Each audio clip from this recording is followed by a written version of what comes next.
Сумын зан цолтой холимог тулаанч нэм жаргал гэж хэмбэ.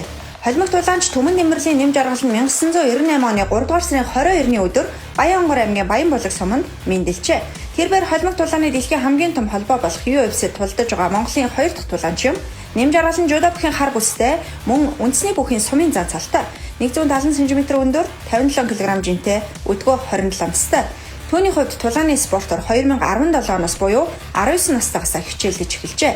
Мэргэжлийн холимог тулааны замналаа 2020 онд эхлүүлж MJL1 FC болон Gladiator FC холбооны хөнгөн жингээ авраг болж байсан. Монгол улсын гаяа тамирчин Жаданбаагийн наран тунгалгийн үүсгэн байгуулсан Шандас MMA клубын тамирчин нэм жаргал нь наран тунгалгийн шав юм а. За түүний хувьд мэргэжлийн төвшөнд 10 ялгалт 1 ялагдал гэсэн амжилттай явж байна. Тэрээр Road to UFC тэмцээний 2 болон 3 дугаар улиралд амжилттай оролцсон ялгалт байгуулснаар UFC холбоотой аль биесээр гэрээ байгуулжээ.